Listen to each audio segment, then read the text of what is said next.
नमस्कार दोस्तों, आप सभी का स्वागत है एक बार फिर से आपके अपने ही यूट्यूब चैनल योग्यता अकेडमी पर। दोस्तों, आज मैं आया हूं पॉलिटिकल साइंस के 30 अति महत्वपूर्ण प्रश्नों के साथ में, जो कि पिछली कई परीक्षाओं में आए हुए हैं और आगे भी आ सकते हैं। तो आप लोग वीडियो में शुरू से अंत तक बने रहिए और वीडियो को लाइक कीजिए, शेयर कीजिए और सब्सक्राइब कीजिए। तो चलिए स्टार्ट कर लेते हैं आज का वीडियो लेक्चर। फर्स्ट क्वेश्चन दिया गया है, निम्नलिखित में से किस अधिनियम द्वारा भारतीय गवर्नर जनरल को अध्यादेश जारी करने की शक्ति प्रदान की गई? ऑप्शन है इसके चार्टर एक्ट 1833, भारतीय परिषद अधिनियम 1861, भारतीय परिषद अधिनियम 1892, भारतीय परिषद अधिनियम 1909। तो दोस्तों, पहले आप इन प्रश्नों को खुद से सॉल्व करने का प्रयास करें और अपने उत्तर कमेंट बॉक्स में भेजें। उसके बाद मैं इन प्रश्नों को सॉल्व करवाने के साथ साथ इसको एक्सप्लेन भी करूँगा। तो फर्स्ट क्वेश्चन का राइट आंसर क्या होगा, आप लोग बताएं जल्दी से। इसका राइट आंसर हो जाएगा भारतीय परिषद अधिनियम 1861। भारतीय परिषद अधिनियम 1861 के द्वारा भारतीय गवर्नर जनरल को अध्यादेश जारी करने की शक्ति प्रदान की गई। नेक्स्ट देखते हैं दूसरा प्रश्न। 42वें संविधान संशोधन अधिनियम 1976 द्वारा प्रस्तावना में किस शब्द को नहीं जोड़ा गया?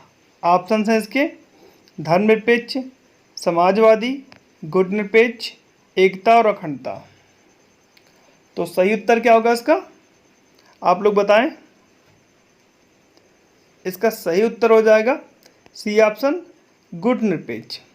भारतीय संविधान का जो 42वां संविधान संशोधन किया गया, उसके द्वारा भारत की जो प्रस्तावना है उसमें धर्मनिरपेक्ष, समाजवादी, एकता और अखंडता शब्द को जोड़ा गया, जबकि गुटनिरपेक्ष शब्द को नहीं जोड़ा गया। इसलिए इसका राइट आंसर होगा सी, गुटनिरपेक्ष। नेक्स्ट देखते हैं तीसरा प्रश्न। रेगुलेटिंग एक्ट पारित किया गया। ऑप्शन हैं इसके 1773 में, 1771 में, 1785 में या फिर 1793 में। तो इसका सही उत्तर हो जाएगा 1773 में। रेगुलेटिंग एक्ट जो आता है वो 1773 में आता है। नेक्स्ट है चौथा प्रश्न। भारत को गणतंत्र क्यों कहा जाता है? ऑप्शन है इसकी विधानमंडलों की अधिकतम संख्या जनता द्वारा प्रत्यक्ष चुनी जाती है, यह राज्यों का एक संघ है, भारतीय नागरिक मूलभूत अधिकारों का उपयोग करते हैं, या फिर डी ऑप्शन है यहाँ राज्य का प्रमुख निर्धारित अवधि के लिए निर्वाचित होता है। तो इसका सही उत्तर क्या होगा, आप लोग बताएं। इसका सही उत्तर हो जाएगा यहाँ राज्य का प्रमुख निर्धारित अवधि के लिए निर्वाचित होता है, डी ऑप्शन सही हो जाएगा। देखिए, जो कोई भी गणतंत्र होता है, किसी देश में यदि गणतंत्रीय व्यवस्था है, तो वहाँ पर जो राज्य का प्रमुख होगा वो जनता के द्वारा निर्धारित समय के लिए चुना जाएगा, जबकि जो राजतंत्र होता है उसमें राजा ही प्रमुख होता है, उसमें जनता का कोई अधिकार नहीं होता है। ठीक है, नेक्स्ट देखते हैं पांचवा प्रश्न। निम्नलिखित में से कौन सा शब्द भारत के संविधान की उद्देशिका में नहीं है? ऑप्शन है इसके समाजवादी, पंथ निरपेक्ष, प्रभुत्व संपन्न, लोक कल्याण। तो बताइए आप लोग, भारतीय संविधान की जो प्रियम्बल है, प्रस्तावना या उद्देशिका है, उसमें निम्नलिखित में से कौन सा शब्द नहीं है? तो भारतीय संविधान में जो प्रस्तावना दी गई है उसमें समाजवादी, पंथ निरपेक्ष, प्रभुत्व संपन्न शब्द का प्रयोग हुआ है, जबकि लोक कल्याण शब्द का प्रयोग नहीं हुआ है। इसलिए इसका राइट आंसर हो जाएगा डी। नेक्स्ट देखते हैं छठवां प्रश्न। भारतीय संविधान के किस भाग को उसकी आत्मा की आख्या प्रदान की गई है? ऑप्शन हैं प्रस्तावना, मौलिक अधिकार, राज्य के नीति निर्देशक तत्व, संविधान के सभी अनुच्छेद। तो सही उत्तर क्या होगा इसका, बताइए आप लोग। इसका सही उत्तर हो जाएगा प्रस्तावना या प्रियम्बल। भारतीय संविधान की जो प्रस्तावना या प्रियम्बल है उसको न्यायमूर्ति हिदायतुल्लाह, जो कि भारत के उपराष्ट्रपति भी थे, इन्होंने भारतीय संविधान की आत्मा की आख्या दी है, जबकि डॉक्टर भीमराव अंबेडकर ने अनुच्छेद 32 को संवैधानिक उपचारों के अधिकार को भारतीय संविधान की आत्मा की संज्ञा प्रदान की है। ठीक है, नेक्स्ट देखते हैं 7वां प्रश्न। भारत के प्रत्येक नागरिक का कर्तव्य होगा प्राकृतिक पर्यावरण का संरक्षण एवं सुधार। यह कथन भारतीय संविधान के किस अनुच्छेद से संदर्भित है? ऑप्शन है इसके अनुच्छेद 48A, अनुच्छेद 51A, अनुच्छेद 56 या फिर अनुच्छेद 21। तो इसका सही उत्तर क्या होगा? इसका सही उत्तर हो जाएगा दोस्तों अनुच्छेद 48A। अनुच्छेद 48A में बताया गया है कि भारत के प्रत्येक नागरिक का यह कर्तव्य होगा कि वह प्राकृतिक पर्यावरण का संरक्षण एवं सुधार करे। ठीक है, नेक्स्ट देखते हैं 8वां प्रश्न। भारतीय संविधान में समवर्ती सूची की अवधारणा ली गई है। ऑप्शन है कनाडा, ऑस्ट्रेलिया, यूएसए, ब्रिटेन। तो बताइए आप लोग, जो भारतीय संविधान में समवर्ती सूची है, कनकरेंट लिस्ट है, उसे कहाँ से लिया गया है? इसका बी ऑप्शन सही हो जाएगा, ऑस्ट्रेलिया। भारतीय संविधान में जो समवर्ती सूची है उसको ऑस्ट्रेलिया से लिया गया है। समवर्ती सूची क्या होती है? समवर्ती सूची एक ऐसी सूची होती है जिसमें कुछ विषय दिए होते हैं और इस पर केंद्र एवं राज्य दोनों को कानून बनाने का अधिकार प्राप्त होता है। ठीक है, नेक्स्ट देखते हैं 9वां प्रश्न। भारतीय संविधान के किस अनुच्छेद के अंतर्गत अंतर्राष्ट्रीय समझौतों को प्रभावी बनाने हेतु संसद राज्य सूची के विषय पर कानून बना सकती है? ऑप्शन है अनुच्छेद 249, 250, 252, 253। तो इसका सही उत्तर क्या होगा? इसका सही उत्तर हो जाएगा 253। अनुच्छेद 253 में यह प्रावधान किया गया है कि अंतर्राष्ट्रीय समझौतों को प्रभावी बनाने हेतु संसद राज्य सूची के विषय पर भी कानून बना सकती है। नेक्स्ट है, संविधान के किन अनुच्छेदों के अंतर्गत अल्पसंख्यकों को अपनी संस्कृति के संरक्षण तथा अपनी पसंद की शिक्षा संस्थानों की स्थापना व संचालन के अधिकार को मान्यता प्रदान की गई है? ऑप्शन है अनुच्छेद 231, अनुच्छेद 29 व 30, अनुच्छेद 324, अनुच्छेद 38 व 39। तो इसका सही उत्तर क्या होगा? इसका सही उत्तर जाएगा दोस्तों अनुच्छेद 29 और 30।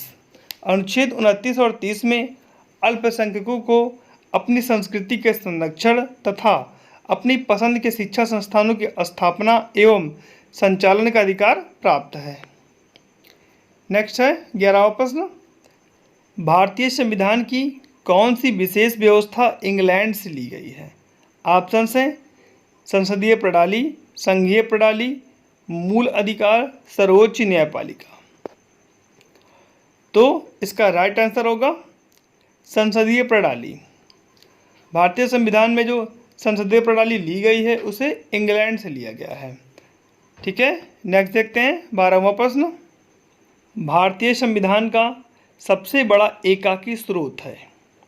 ऑप्शन है ब्रिटिश शासन, यूएसए का bill of rights, government of India act 1919, government of India act 1935। तो इसका सही उत्तर क्या होगा? इसका सही उत्तर हो जाएगा दोस्तों government of India act 1935। Government of India act 1935 से भारतीय संविधान के लगभग 250 अनुच्छेद सीधे सीधे ले लिए गए हैं, इसलिए ये भारतीय संविधान का सबसे बड़ा एकाकी स्रोत है। नेक्स्ट है 13वां प्रश्न। संविधान में मंत्रिमंडल शब्द का एक बार प्रयोग हुआ है और यह अनुच्छेद 352 में है, अनुच्छेद 74 में है, अनुच्छेद 356 में है, अनुच्छेद 76 में है। तो इसका सही उत्तर क्या होगा आप लोग बताइए? इसका सही उत्तर हो जाएगा दोस्तों अनुच्छेद 352। अनुच्छेद 352 में मंत्रिमंडल शब्द का प्रयोग किया गया है और यह इसे केवल एक ही बार प्रयोग किया गया है। नेक्स्ट देखते हैं 14वां प्रश्न। राष्ट्रपति राज्यों के राज्यपालों, सर्वोच्च न्यायालय तथा उच्च न्यायालय के न्यायाधीशों, संसद तथा राज्य विधानमंडलों के अधिकारियों, भारत के नियंत्रक एवं महालेखा परीक्षक आदि के वेतन के संबंध में प्रावधान संविधान के किस अनुसूची में किया गया है? ऑप्शंस हैं प्रथम अनुसूची, द्वितीय अनुसूची, तृतीय अनुसूची, चतुर्थ अनुसूची। तो इसका सही उत्तर हो जाएगा द्वितीय अनुसूची। भारतीय संविधान की जो द्वितीय अनुसूची है उसमें उपरोक्त पदाधिकारियों के वेतन के संबंध में प्रावधान किया गया है। नेक्स्ट देखते हैं 15वां प्रश्न। भारत के संविधान के अनुच्छेद 350 ए के अधीन उपबंध किससे संबंधित है? ऑप्शंस हैं नागरिकों के किसी भी वर्ग का अपनी विशेष भाषा या संस्कृति को संरक्षित रखने का अधिकार। बी ऑप्शन है सिख समुदाय का कृपाण साथ रखने तथा धारण करने का अधिकार।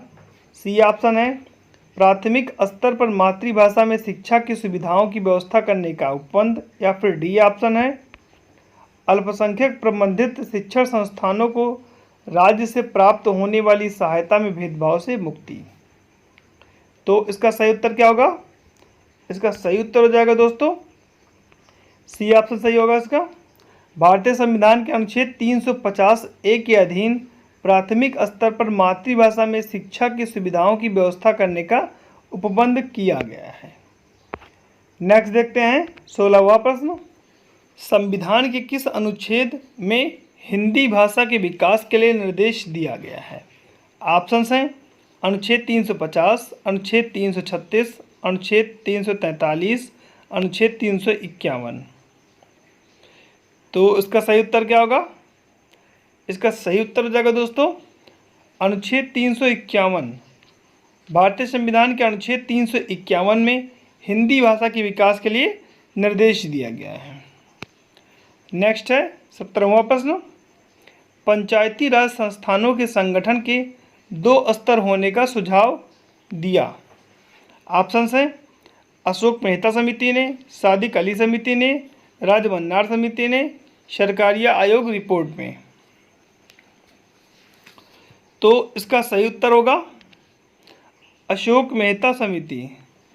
अशोक मेहता समिति ने पंचायती राज संस्थानों में जो संगठन बताया है उसको 2 स्तर बताया है, पहला जिला स्तर और दूसरा ग्राम स्तर। वहीं बलवंत राय मेहता ने बताया है कि पंचायती राज संस्थानों के जो संगठन है उसमें 3 स्तर होने चाहिए, जिला स्तर, ब्लॉक स्तर और ग्राम स्तर। ठीक है, तो बलवंत राय ने पंचायती राज संस्थानों के 3 स्तर बताए हैं, जिला स्तर, ब्लॉक स्तर, ग्राम स्तर। वहीं अशोक मेहता समिति ने सिर्फ 2 स्तरों का उल्लेख किया है, जिला स्तर और ग्राम स्तर। बहुत ही इंपॉर्टेंट क्वेश्चन है, इसे आप लोग नोट कर लीजिए। नेक्स्ट देखते हैं 18वां प्रश्न। भारत के महान्यायवादी के संबंध में निम्नलिखित में से कौन सा कथन सही नहीं है? ऑप्शन है वह भारत सरकार का प्रथम विधि अधिकारी होता है, उसे भारत के समस्त न्यायालयों में सरकार का पक्ष प्रस्तुत करने का अधिकार होता है, वह संसद में अथवा संसद की किसी भी बैठक में भाग ले सकता है, उसे संसद की कार्यवाही में भाग लेते समय मतदान का अधिकार प्राप्त है। तो बताइए आप लोग इसमें से कौन सा कथन सही नहीं है? देखिए, जो भारत का महान्यायवादी होता है वह जो है भारत सरकार का प्रथम विधि अधिकारी होता है, उसे भारत के समस्त न्यायालयों में सरकार का पक्ष रखने का अधिकार होता है, वह संसद की कार्यवाही में या किसी बैठक में भाग भी ले सकता है, लेकिन संसद की कार्यवाही में भाग लेते समय उसे मतदान का अधिकार प्राप्त नहीं है, इसलिए इसका डी ऑप्शन गलत हो जाएगा। नेक्स्ट देखते हैं 19वां प्रश्न। यदि पंचायत भंग होती है तो किस अवधि के अंदर निर्वाचन होंगे? ऑप्शन हैं 1 माह, 3 माह, 6 माह, 1 वर्ष। तो इसका सही उत्तर हो जाएगा 6 माह। ठीक है, नेक्स्ट देखते हैं 20वां प्रश्न। भारतीय संविधान के किस भाग में पंचायती राज से संबंधित प्रावधान है? ऑप्शन हैं भाग 6, भाग 7, भाग 8, भाग 9। तो इसका सही उत्तर क्या होगा? इसका सही उत्तर हो जाएगा दोस्तों भाग 9। भारतीय संविधान के भाग 9 में पंचायती राज से संबंधित प्रावधान किए गए हैं और इसे अनुच्छेद 243 से अनुच्छेद 243 ओ तक दिया गया है। ठीक है, नेक्स्ट देखते हैं 21वां प्रश्न। लोकसभा में विरोधी दल के नेता के रूप में मान्यता देने के लिए उस दल के सदस्यों की संख्या कुल सदस्यों की संख्या के कम से कम कितने प्रतिशत होनी चाहिए? ऑप्शन है 5%, 10%, 15%, 25%। तो इसका सही उत्तर क्या होगा? इसका सही उत्तर हो जाएगा दोस्तों 10%। ठीक है, नेक्स्ट देखते हैं 22वां प्रश्न। लोक लेखा समिति के सदस्य संसद के दोनों सदनों में से चुने जाते हैं, लोकसभा के सदस्यों में से ही चुने जाते हैं, राज्यसभा के सदस्यों में से ही चुने जाते हैं, राष्ट्रपति द्वारा मनोनीत किए जाते हैं। तो इसका सही उत्तर क्या होगा? इसका सही उत्तर हो जाएगा संसद के दोनों सदनों से चुने जाते हैं। देखिए, जो लोक लेखा समिति होती है उसमें कुल 22 सदस्य होते हैं और इसमें से 15 सदस्य जो होते हैं वो लोकसभा से चुने जाते हैं, वहीं 7 सदस्य जो होते हैं वो राज्यसभा से चुने जाते हैं। ठीक है, नेक्स्ट देखते हैं 23वां प्रश्न। निम्नलिखित में से कौन सबसे पहली महिला वकील है जिनको उच्चतम न्यायालय के न्यायाधीश के रूप में नियुक्त किया गया है? ऑप्शन हैं वृंदा ग्रोवर, मेनका गुरुस्वामी, मीनाक्षी अरोड़ा, इंदु मल्होत्रा। तो इसका डी ऑप्शन सही हो जाएगा, इंदु मल्होत्रा। नेक्स्ट है 24वां प्रश्न। यदि लोकसभा में मत विभाजन के दौरान पक्ष और विपक्ष में बराबर मत पड़ते हैं तो इस स्थिति में कैसे निर्णय लिया जाता है? ऑप्शन हैं पुनः मतदान द्वारा, सिक्का उछालकर, राष्ट्रपति द्वारा अंतिम निर्णय होता है या फिर लोकसभा अध्यक्ष इस स्थिति में निर्णायक मत देता है। तो इसका डी ऑप्शन ही सही हो जाएगा। नेक्स्ट है 25वां प्रश्न। 44वें संशोधन के पश्चात राष्ट्रपति को निम्नलिखित परिस्थितियों में राष्ट्रीय आपातकाल घोषित करने का अधिकार प्राप्त है। ऑप्शन हैं युद्ध, बाह्य आक्रमण या आंतरिक अशांति से उत्पन्न परिस्थिति, युद्ध, बाह्य आक्रमण या सशस्त्र विद्रोह से उत्पन्न परिस्थिति, केवल युद्ध या बाह्य आक्रमण की स्थिति में, या फिर युद्ध, आंतरिक गड़बड़ी या सैनिक उपद्रव के समय। तो इसका सही उत्तर क्या होगा? इसका सही उत्तर हो जाएगा युद्ध, बाह्य आक्रमण या सशस्त्र विद्रोह से उत्पन्न परिस्थिति के समय राष्ट्रीय आपातकाल की घोषणा हो सकती है। नेक्स्ट है 26वां प्रश्न। 26वां प्रश्न दिया गया है राष्ट्रपति शासन की सर्वाधिक बार घोषणा की गई। ऑप्शन है इंदिरा गांधी के प्रथम शासनकाल में, इंदिरा गांधी के दूसरे शासनकाल में, मोरारजी देसाई के शासनकाल में या फिर नरसिंह राव के शासनकाल में। तो इसका सही उत्तर होगा इंदिरा गांधी के प्रथम शासनकाल में सर्वाधिक बार राष्ट्रपति शासन की घोषणा होती है। इंदिरा गांधी का जो प्रथम शासनकाल था वो था 1966 से 1977। इसी दौरान सर्वाधिक बार कुल 35 बार जो है राष्ट्रपति शासन की घोषणा की जाती है। ठीक है, नेक्स्ट देखते हैं 27वां प्रश्न।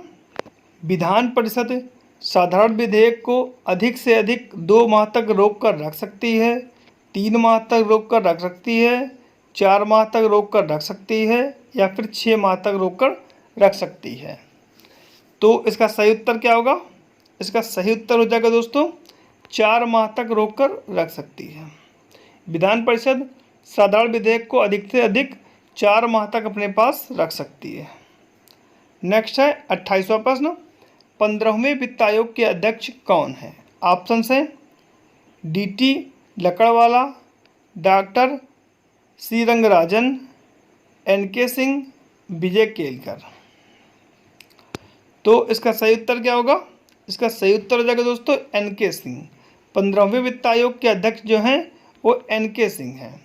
15वां वित्त आयोग 2015 से 2020 के लिए बनाया गया है। ठीक है, नेक्स्ट देखते हैं 29वां प्रश्न। संघ सूची, राज्य सूची तथा समवर्ती सूची का विस्तृत उल्लेख संविधान की किस अनुसूची में किया गया है? ऑप्शन है 6ठी, 7वीं, 8वीं, 9वीं। तो इसका सही उत्तर क्या होगा? इसका सही उत्तर हो जाएगा दोस्तों 7वीं अनुसूची। 7वीं अनुसूची में संघ सूची, राज्य सूची तथा समवर्ती सूची का विस्तृत उल्लेख किया गया है। 30वां प्रश्न देखते हैं जो कि लास्ट है। 30वां प्रश्न दिया गया है, निम्न में से कौन सी एक समिति ने नागरिकों के मूल कर्तव्य को 1976 में सम्मिलित करने की अनुशंसा की थी? ऑप्शन है इसके कोठारी समिति, बलवंत राय मेहता समिति, अशोक मेहता समिति, स्वर्ण सिंह समिति। तो इसका सही उत्तर क्या होगा? इसका सही उत्तर हो जाएगा दोस्तों डी ऑप्शन, स्वर्ण सिंह समिति। सरदार स्वर्ण सिंह समिति ने मूल कर्तव्यों को भारतीय संविधान में शामिल करने की अनुशंसा की थी, फंडामेंटल ड्यूटीज़ को, और भारतीय संविधान में 11 मूल कर्तव्यों को अनुच्छेद 51A में रखा गया है। तो इस प्रकार से हम लोगों ने पॉलिटिकल साइंस के 30 अति महत्वपूर्ण प्रश्नों को देखा जो कि विभिन्न परीक्षाओं में आए हुए हैं और आगे भी आ सकते हैं। दोस्तों आप लोग इन 30 प्रश्नों को एकदम से तैयार कर लें क्योंकि ये बहुत ही इम्पोर्टेंट हैं। तो दोस्तों आज के लिए इतना ही, मिलते हैं नेक्स्ट वीडियो में। दोस्तों यदि आपको वीडियो पसंद आई है तो इसे लाइक करें और इसे अपने दोस्तों को व्हाट्सएप और फेसबुक के माध्यम से शेयर भी करें। साथ ही यदि आपने अभी तक मेरे यूट्यूब चैनल को सब्सक्राइब नहीं किया है तो प्लीज़ सब्सक्राइब कर दें और बेल आइकन प्रेस कर दें ताकि नई वीडियो की नोटिफिकेशन आपको आसानी से प्राप्त हो सके। मिलते हैं नेक्स्ट वीडियो में, तब तक के लिए आपका नमस्कार। जय हिंद, जय भारत।